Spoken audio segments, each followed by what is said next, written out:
Mas Gibran Rakabuming terlanjur menjadi cawapresnya Pak Prabowo Subianto. Dan kalaupun nanti terpaksa Mas Gibran Rakabuming ini terpilih sebagai cawapres, mau tidak mau, suka tidak suka, ya harus kita terima dengan legowo ya. Karena bagaimanapun posisi sebagai wakil presiden ini adalah orang nomor 2 di Republik ini. Ya satu level dengan Bapak Muhammad Hatta, Sri Sultan Hamengkubuwono IX, Bapak Adam Malik, Bapak Umar Wiradikusuma, Bapak Sudarmono, Bapak Trisutrisno, Bapak Habibie, Ibu Megawati, Bapak Budiono, Bapak Yusuf Kala, serta Kiai Haji Maruf Amin.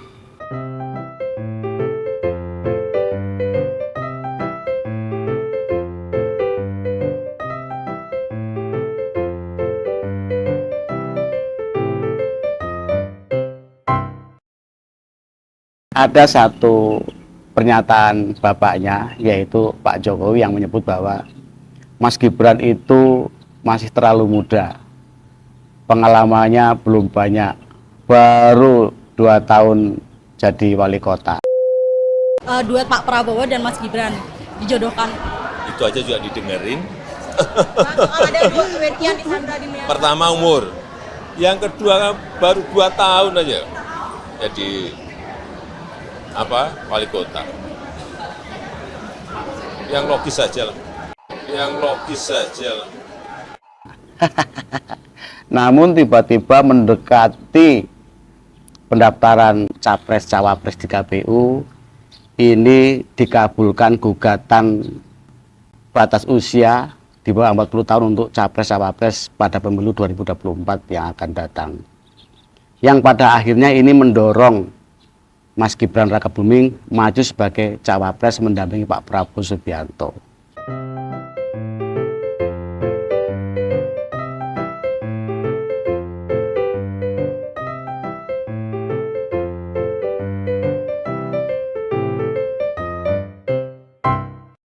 Sudah barang tentu ya, banyak orang yang mengingatkan, ngelingke apa yang sudah pernah disampaikan oleh Pak Jokowi bahwa Mas Gibran Rakabuming itu masih terlalu muda, belum cukup usia, jadi wali kota saja baru 2 tahun. Tak hanya itu saja, gelombang kritik terhadap keluarga Pak Jokowi pun bermunculan. Jauh sebelum Gibran diumumkan menjadi cawapres, tahun ini berarti ya? Tahun ini, betul. Bu Iriana itu bicara dengan keluarga-keluarga dekatnya.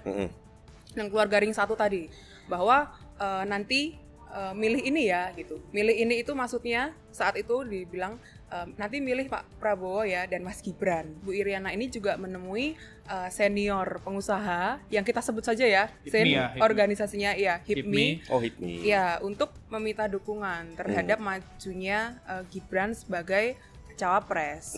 Dan itu terjadi beberapa kali. Kalau boleh jujur, pada saat itu saya menjadi salah seorang yang ikut membangga-banggakan Mas Gibran Rakabuming Raka sebagai sosok muda yang hebat. Cerdas, inovatif untuk kemajuan, terutama anak-anak muda di Republik ini. Saya juga pernah menyebut bahwa Mas Gibran ini adalah sosok calon pemimpin masa depan. Calon pemimpin masa depan.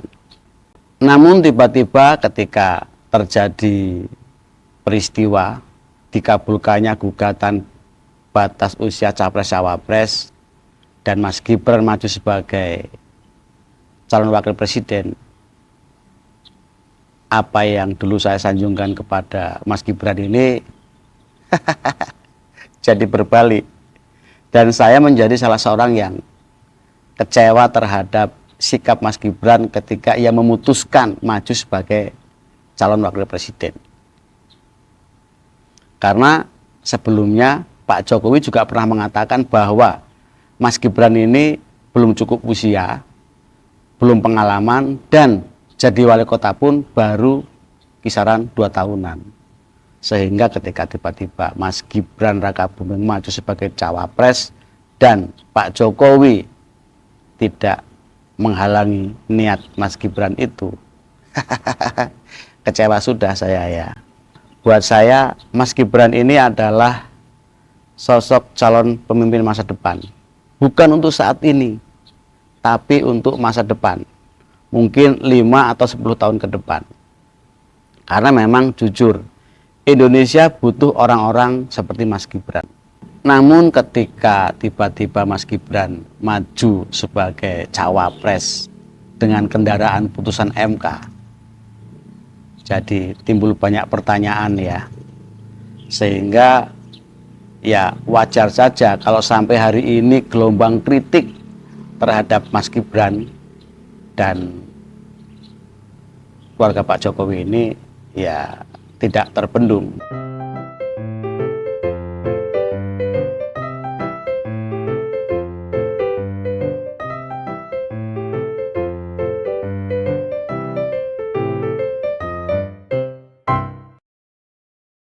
Dalam beberapa waktu terakhir ini kita disuguhkan satu video yang menggambarkan sosok arogansi calon presiden yang menjadi pasangannya Mas Gibran Rakabuming Raka. Pak Prabowo Subianto menyebut etik, tidak semua etik.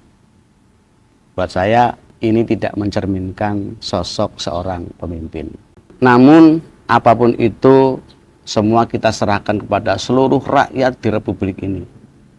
Karena bagaimanapun Mas Gibran Rakabuming terlanjur menjadi cawapresnya Pak Prabowo Subianto.